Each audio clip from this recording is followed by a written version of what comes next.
Level look okay. Oh, we can be here all day doing this if you want to. Doesn't matter to me. I got all the time in the world.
Are they doing anything here to make a difference? No, not in the community.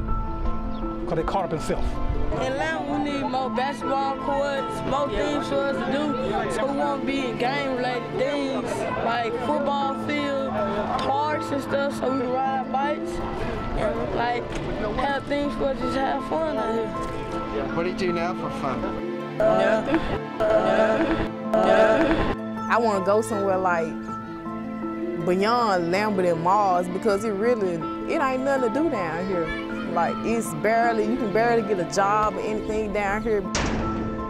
You know, like these stray dogs, you know, like where I'm from, you know, we have pet shelters and things like that, you know, and like these tore down buildings, you know, I mean, the kids, they just bored around here. They don't have nothing basically to do. When I was about maybe 5, 6 years old, Lambert, industrial-wise, it was better. As far as the downtown, as of right now, downtown is at a point where it's demolished or non-existent. If I didn't get food stamps, then my kids would be hungry. I wouldn't have money to feed them. There's more whites in this area without health care than black. Right here in this delta. Most of the black folks have health care, but the whites don't have it. And so I feel that if we can educate the whites about what's going on, we'll have a better community.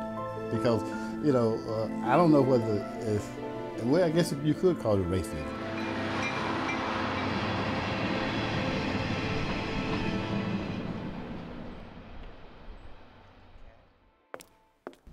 I'm telling you, this story pretty much writes itself. I know, I was there with them. It's surreal. It's like a dream.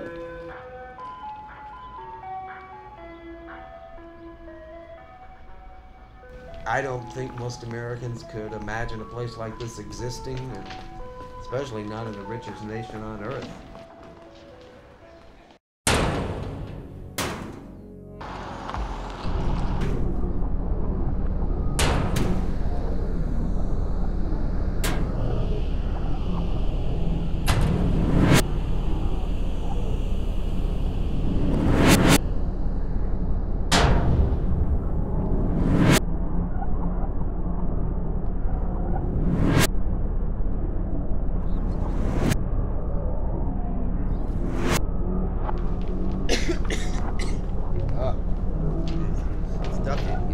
No, I don't like that. No.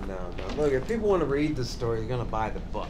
This is Talking Pictures. It's been around since the 1920s. Come on, let's use it. All you have to say is that in the spring of 2010, a group of journalism students from the University of Mississippi wrote a series of award-winning articles on the Mississippi Delta. And this is the story of two of those students and the people they wrote about. Yeah, it's probably unheard of right here in this area, the Mississippi Delta, okay, in this funeral home, where I've buried two white men. They felt that our price was right. I think it's coming around. first thing we need to do is bring people together and let people realize that what has happened in the past is gone, and this is a new, we are living in new times. And what happened years ago, we need to just forget that and come together and sit at the table and work out things and try to bring industries in this community and make the living of people better. Here's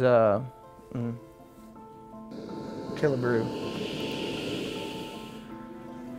Mr. Killebrew here. He's I think he was one of the first black supervisors, and he's been a supervisor for well over a decade now. I don't remember exactly how long, but he runs this Delta Burial Corporation. It's a funeral home.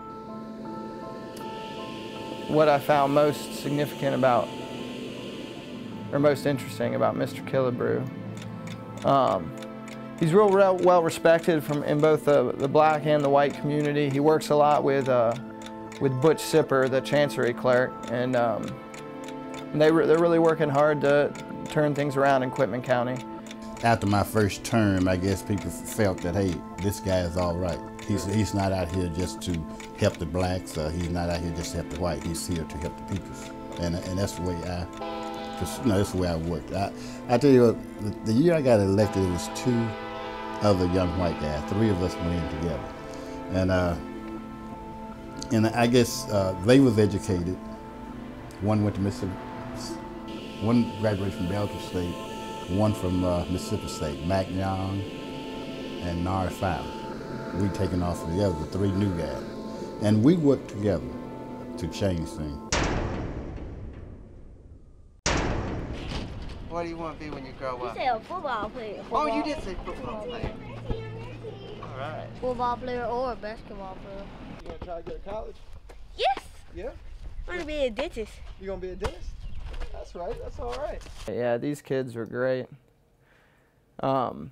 This was a little low-income housing development, and this and the YOU Center were two of the only incidences of fresh construction you can find in Lambert. The YOU Center is it's a nonprofit organization for youth, provides youth activities and stuff, and this is a low-income housing development. And no other new construction has gone on in the town, perhaps in about a decade or so. So that kind of shows you where the priorities are there, what kind of needs need to be met in the construction in Lambert. What do you like about being a doctor? Doctor, I like, you get a lot of money and stuff. I can do surgery. My mama, she didn't want to be a doctor because she said she don't like blood. Every time she be around blood, she fall out. Who said they wanted me as president? This gentleman right here, 9-year-old kid president. Hold on. In 3rd grade. Let's get him on here. And what do you want to be when you grow up? A president.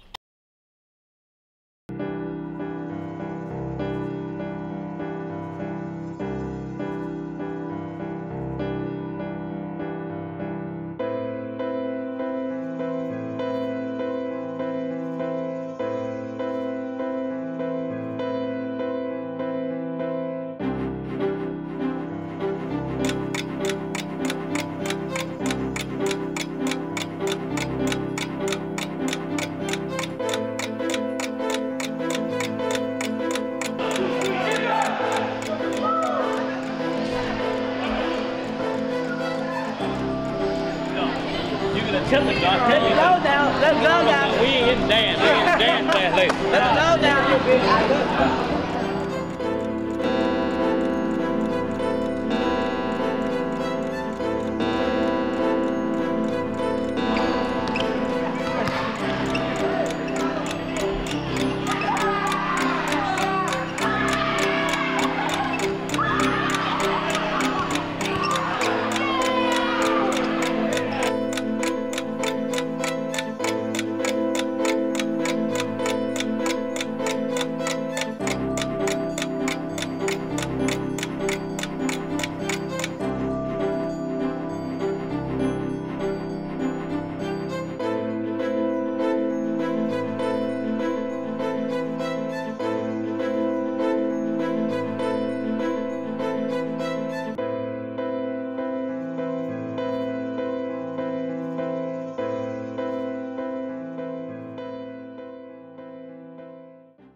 Now that coal chute in Lambert, that is the perfect metaphor for Quitman County.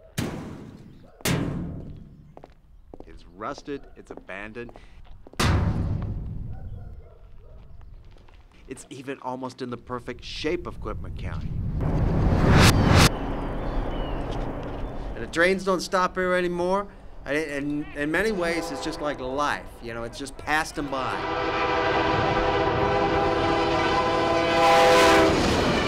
Ruthlessly, just like the train speeding through Quitman County, life has just sped right through.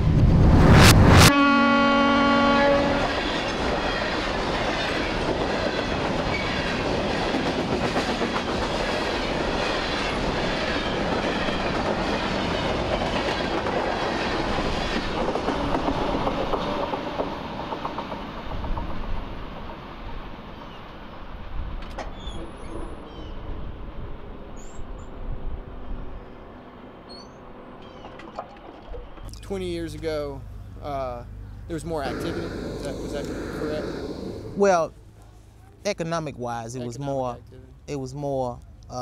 activity going on. Rolling and sleeping. Is the mayor of Lambert, Cornelius Conley. I think I got that right. Cornelius Conley, is that his name? Cornelius, anyway. He's 28 years old. He also is a police officer and runs his own car wash and detail shop. Spread the news. This is Car Wash Express, located in Lambert, Mississippi. But so his time split as mayor between his three little business ventures there, or mayor and cop and car wash anyway. From our interviews, the best I can tell, the reason he's mayor is mostly it's a labor of love. You know, surely he's not getting paid very much in a town where 80% of the town's income comes from water bills. The town needs the time and they need resources because water and sewer revenue is the sole basis. That's what pay the bills. You said it was like that accounted for like 85% of y'all's budget. 85% of the budget. If a main line break, we'll have to shut Lambert down probably till the next year. Oh, man.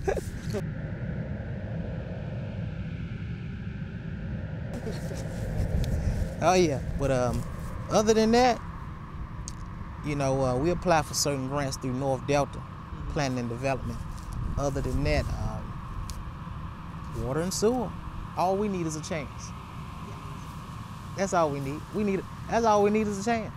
We get somebody to do up a business plan with an incorporation, and there you go.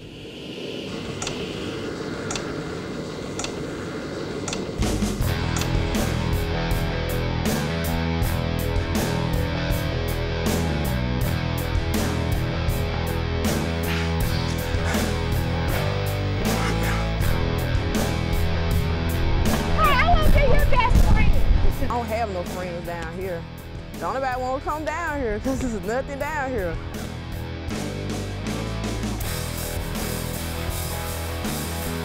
You can barely get a job or anything down here.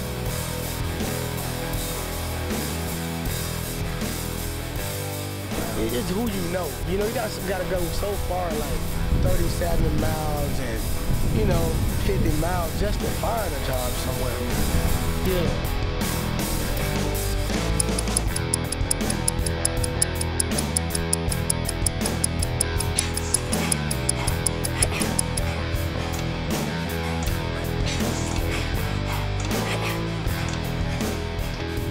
What about the future of Lambert? I mean, is it gonna hang on?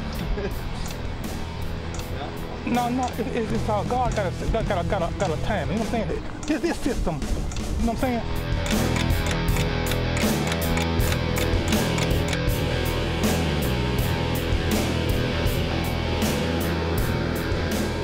But God's system, you know what I'm saying? His system and timing, it's coming. It's gonna bring it to pass. Bring it to Lambert. Yeah.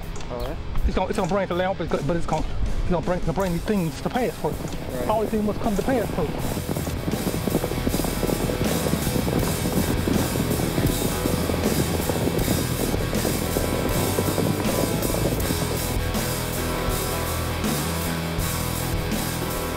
And you can see multiple multiple generations. I mean, this is what folks do. I mean, there's no jobs in Lambert. Anybody that works goes out of town, other than there's one little dining room and one little convenience store and the mayor's car detail shop, and then outside of that, there's nonprofit agencies trying to help kids.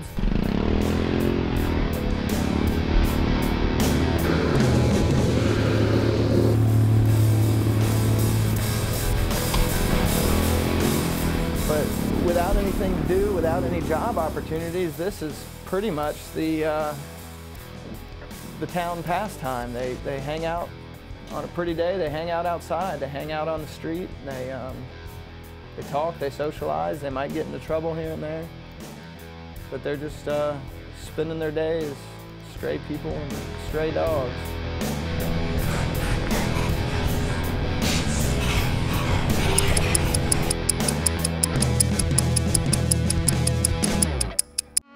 Three, two, one.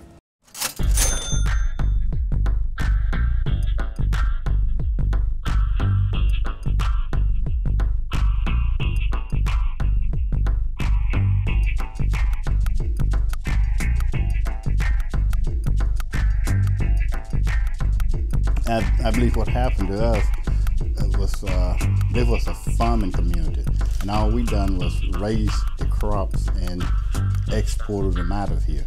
If we had had mills in here to process the goods that was raised here in Putnam County, we probably would still have industry.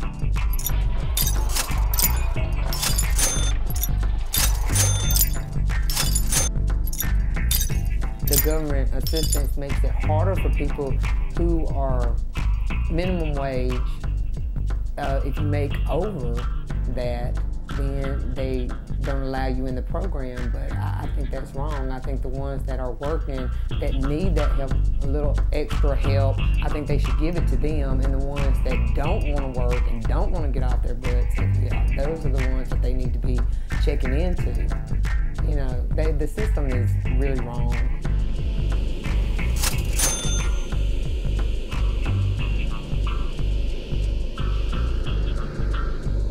I don't have much to work with. I live in a small town where the economy is next to none. So what can I do to improve my community?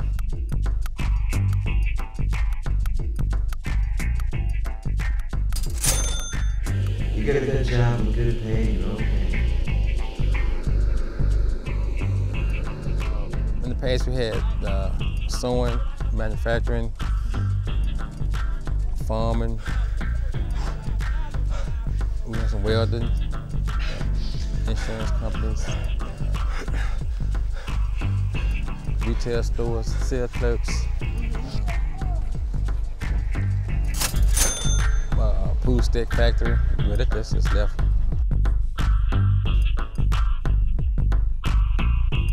I would like to see more plants coming in, manufacturing, just general jobs, that people can make earnest living with. Well, now things so tough, you can't hardly pay a water bill. Can't hardly pay a gas bill, none of that. I believe they really wanted to improve, but it might not be the money to get it improved. How would you like to see this area grow? More stores, yeah.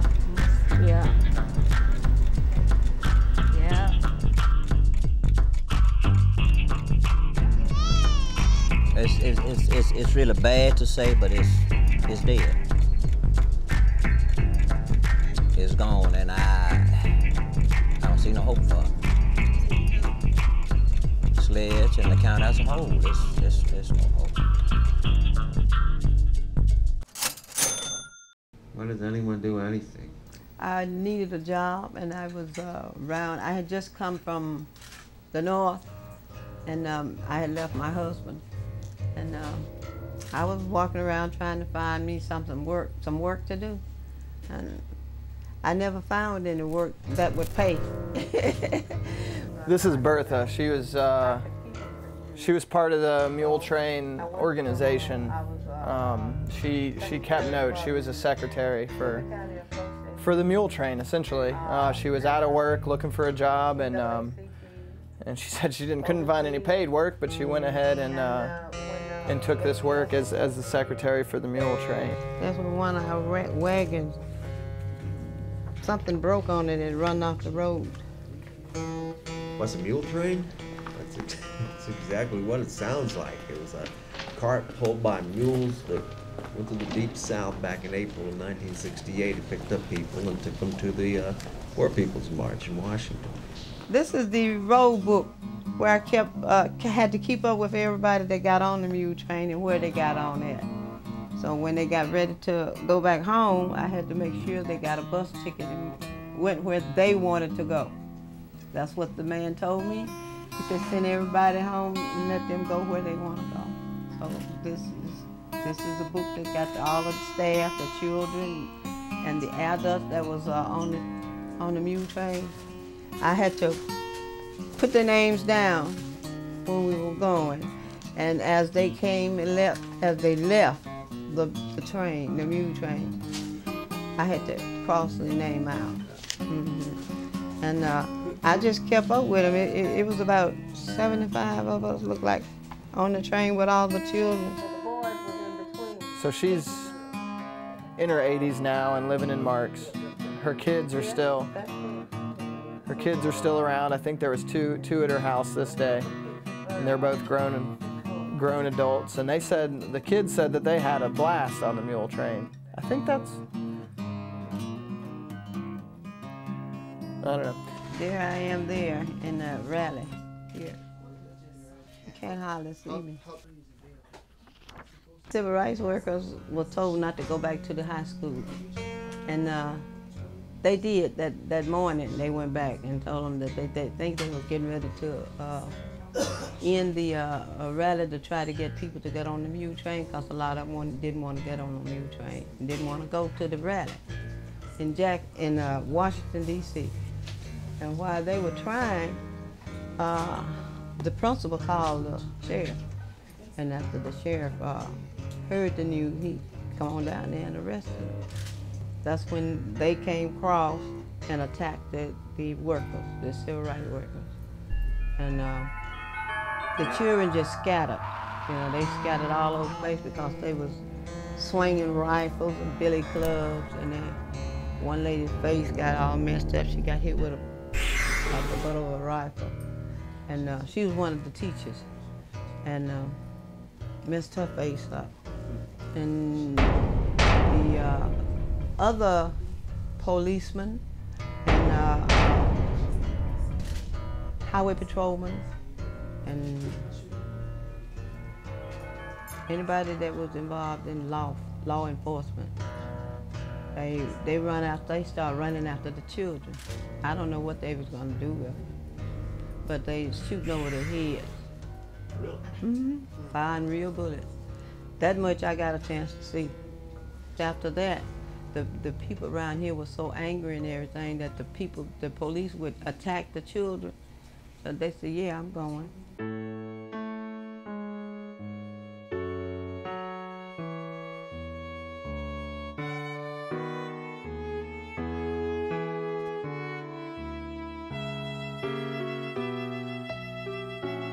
And there's another one in here where I was checking on the food.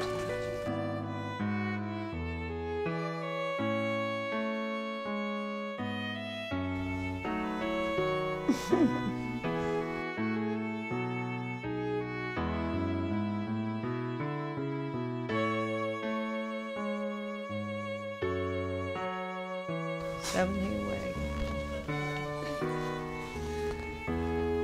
We were heading out.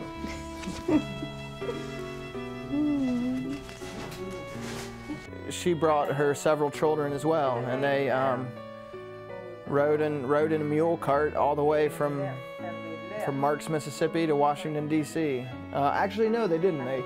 rode all the way on a mule cart from Marks, Mississippi to Atlanta, and then there was too much trouble with the mules. There wasn't anybody who really knew how to shoe and manage a mule train, which was, you know, one of the problems that belabored the entire trip. So in Atlanta, they just loaded up all the people and all the mules onto a freight train and trained the rest of the way up to D.C. I can't see it now. Wait.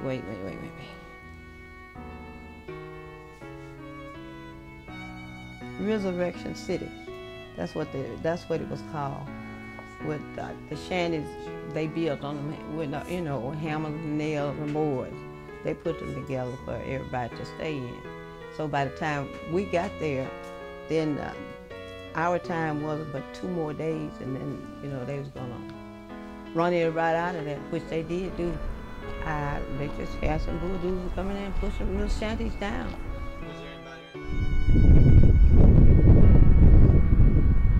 I didn't have a job. Good reason.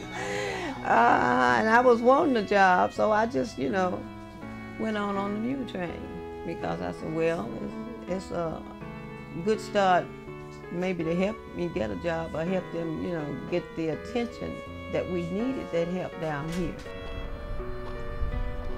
We talked, they didn't want to listen.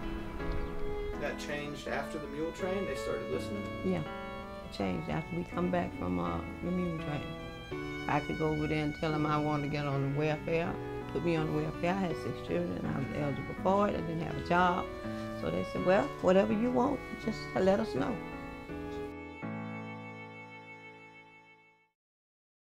I am the record keeper. Births, deaths, weddings, accomplishments of our young people. This is Josie. She's the, well, there's me. This is Josie. She's the editor and publisher of the Quitman County Democrat, the only newspaper and only local newspaper in Quitman County. And she's been running, her family has been running this newspaper for almost 100 years. Her husband recently passed away. He was known as the picture man to most of the public.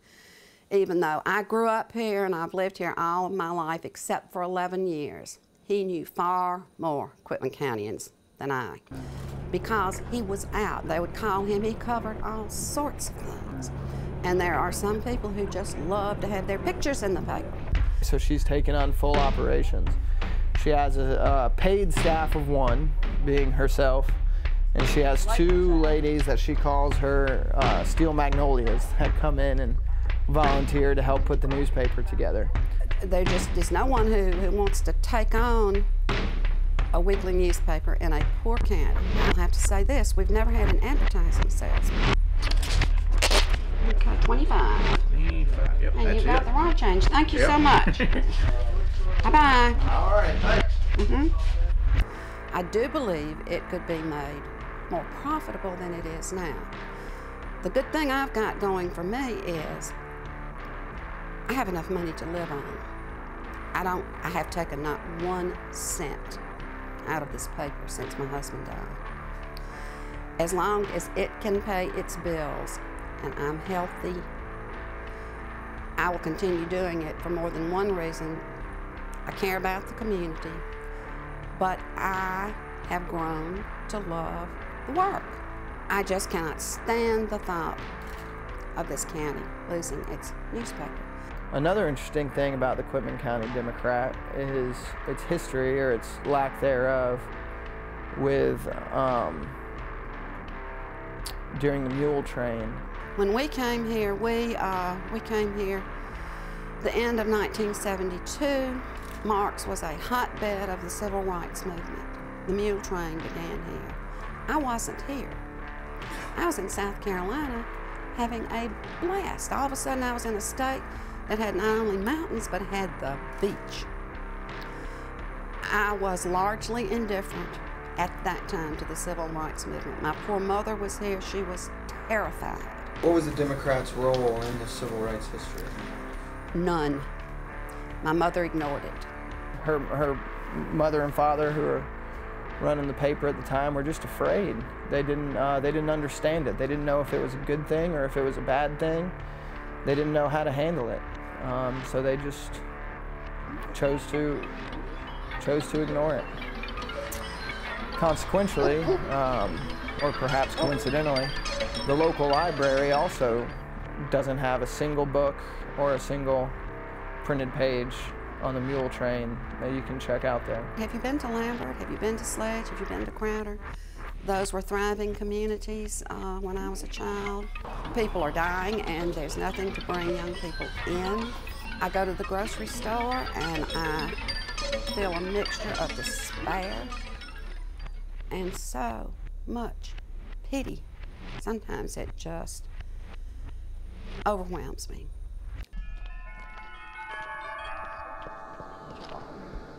Drop off? There'd be a lot of grocery stores in here. Oh God, we have to find something positive at this point in the story. My name is Sheena Baker, and I'm a student at Ole Miss, and we're doing a documentary project on the Delta. Can I ask you a couple of questions? About the store. Okay. Oh yeah. There's this guy that Sheena and I came across here. He was rebuilding a business that he was going to open up or something like that. It looked like he was doing it one brick at a time. So it's not going to be a Fred's? No. No, it's going to be like a convenience store? Yes. When do you guys plan on having it open? Probably about April 1st. That's good. That's pretty close. Show you? Yeah. How long have you been working on it? Oh, about 5 months now. About 5 months? Yeah.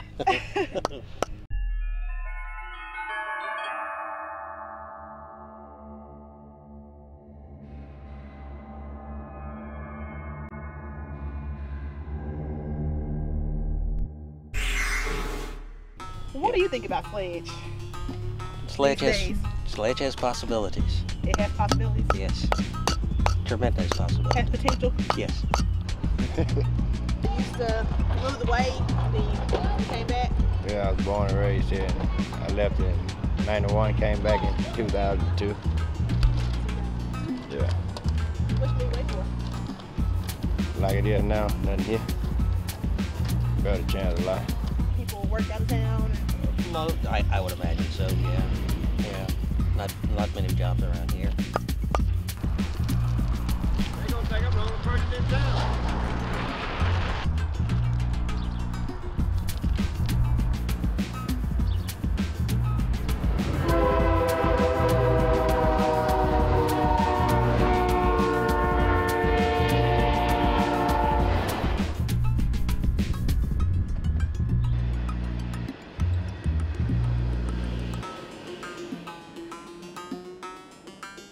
Well, I've been around here all my life. So what made you stay around here? I didn't have no other choice but to stay.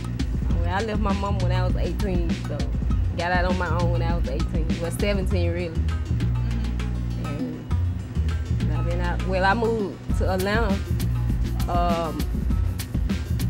for about a year, and I came back because I didn't like it up there. You didn't like it up there? Came back home? Yeah, came back home. Well, I mean, I don't see much hope for it. I mean, as far as the town surviving, but it's home. You know what I'm saying? It's home. Well, the business just started picking up because before it was, one good day, one bad day, one good day, but it's been started picking up real good now. How long have you been here? I was born in Galma County. We moved to Quitman County a number of years ago. Right. Yeah. Okay.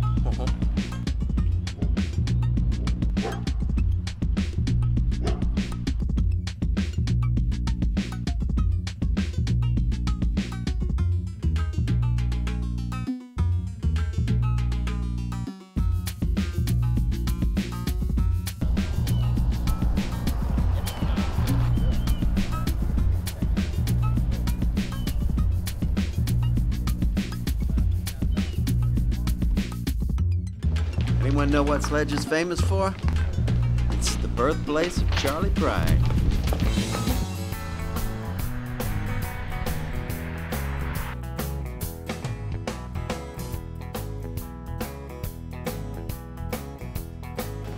That's what's left of his family's barbershop. Working on doing a sledge day. Hopefully get Charlie Pride to come down and make a surprise. Well, he comes sometime, but he used to when his parents was here, but they both deceased now, so he doesn't come as much. It would help for that particular day, couple of days. Yeah, it would it would help, but as far as bringing industry in, it wouldn't help. For that particular day, people will come in for that day because people like Charlie Pride. Oh, that would be tremendous. Yeah, home of Charlie Pride, yeah. Yeah, tours, y'all get some tours. Yeah, you get some tours, yeah. Yeah, that would be a tremendous help. What do you think about, he said there used to be like maybe 1,200 people that used to live here, and now there's only like 500? Mm-hmm, yeah. So what do you think happened? I would think jobs, mainly. You know, people moving away, better opportunities someplace else.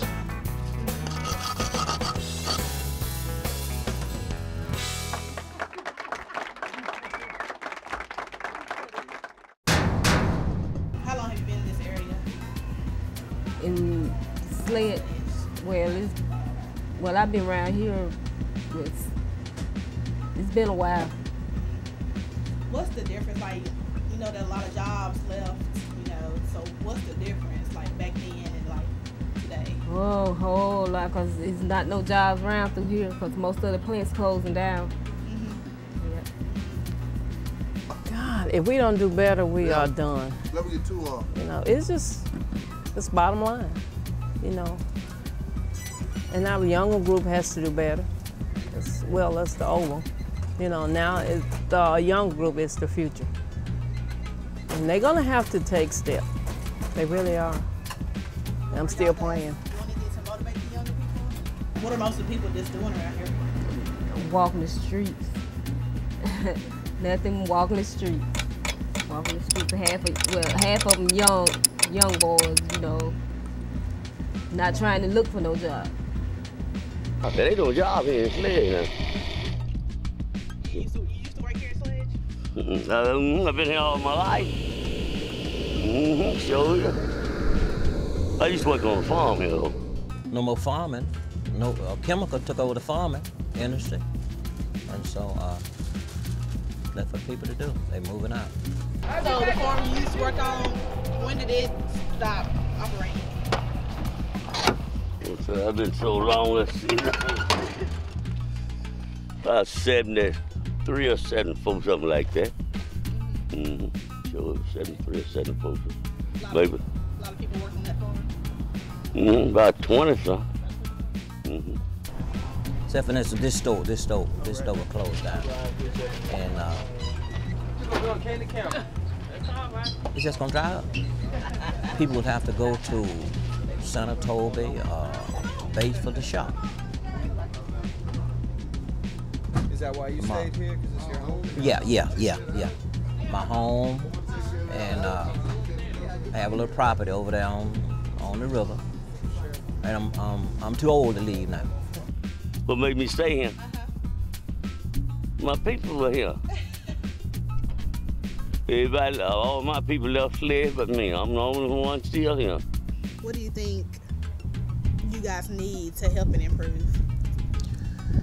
I don't know. I mean, based on the mayor doing all he can do. What's Sledge? I mean, it just gonna have to have more money or some more jobs or something coming in. Yeah. Got to have jobs in the town. If you ain't got jobs in the town, you can't make it. It's still here. But my prediction is, on a serious note, if nothing changes, nobody on the outside comes in to help us. All we can do is try to hopefully maintain what we got in the next 10 years. Right. That's just being strictly honest till we find some jobs.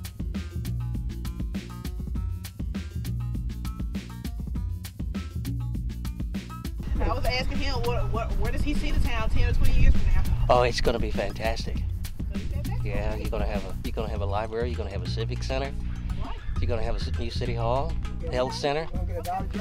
Exactly. You're going to have all of that. So in 10 years, make sure you come back. Okay. That's a promise on your part.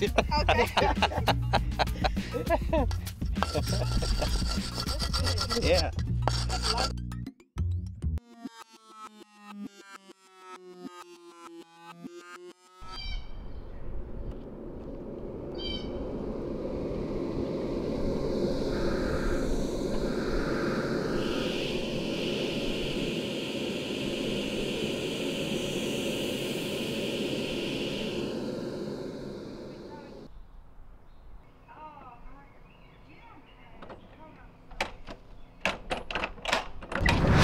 Hello, y'all come on in. And this man right here, across the street right here, this the Blues Academy. He teaches us how to play drums and things. Get back there, sit back there, just lay it in there. Stage. When I was a kid like these kids, this was a very important town. There was all of the stores up through there was open. There was a whole lot more businesses here. And time that went by and people started to migrate away from here, moved away. And this is just a whole nother generation of people.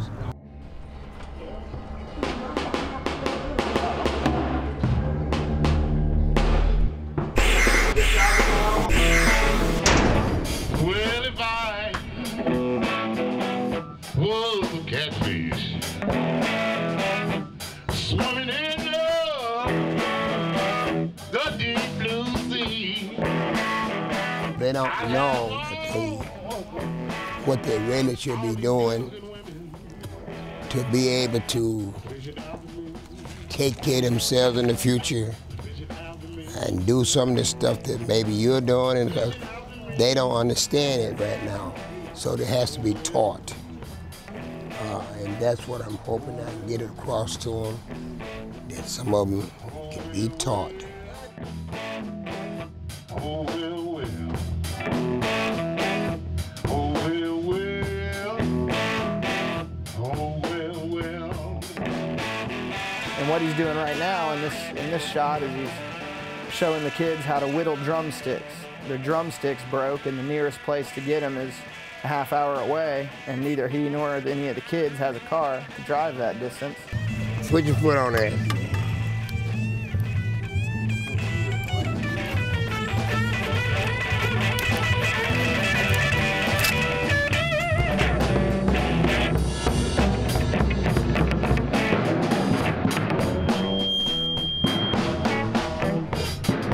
Well, there's two trains running. They are lost.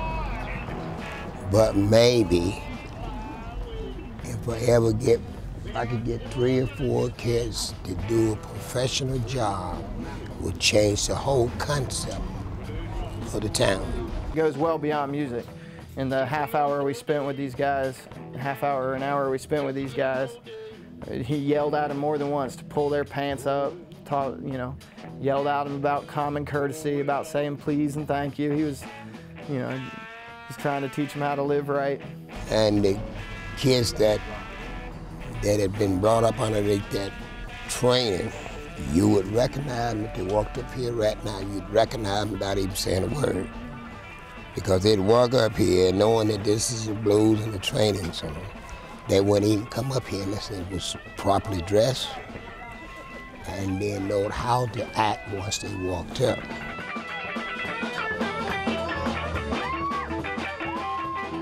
All I'm praying for right now is I get 3 or 4 kids this boy's age, and we'll disappear all the rest of them. The garbage will be gone.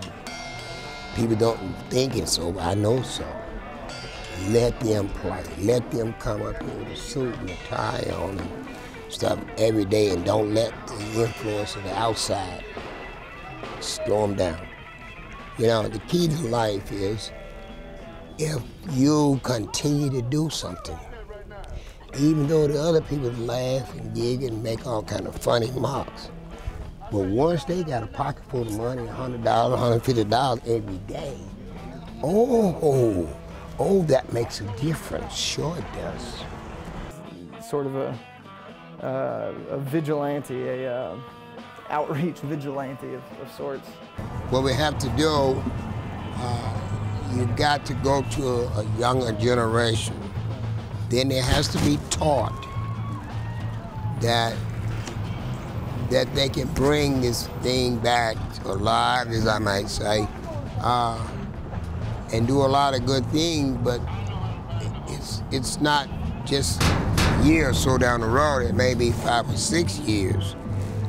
But they gotta understand, and these little ones like these boys here, and maybe some younger than them, would be the ones that if you can ever get it taught to them, that they could bring it back. You gotta, I spend a lot of time here because I see a future for them and they don't really see it. Then they realize, oh, it's another part to life. It ain't just standing around hoping the apple fall off the tree. No, you gotta go and shake the tree and get the apple to come up.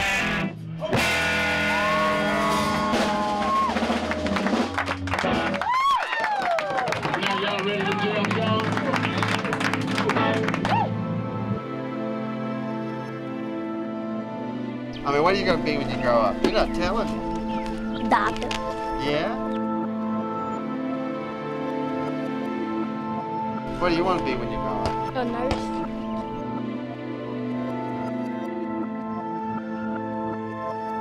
Nine-year-old kid president. Hold on. In 3rd grade. Let's get him on his. Now, what do you want to be when you grow up? A president. Why do you want to be a president? Huh? Why do you want to be a president? Because it's a big house. It's a big house.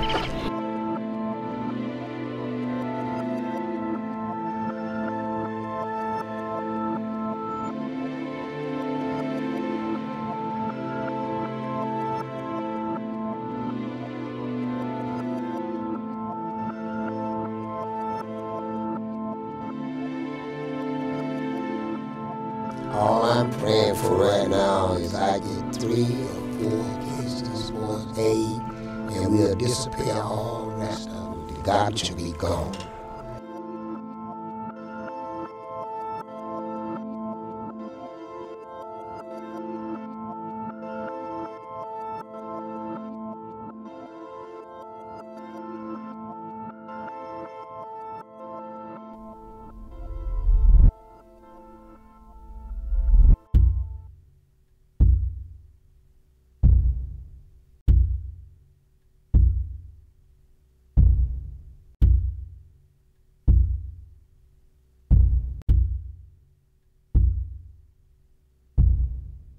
Now, that's my dream about the documentary.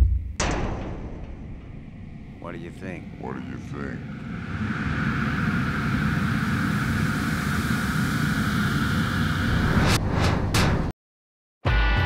Let me tell you something. Let me tell you something. Let me tell you something. Let me tell you something. Let me tell you something.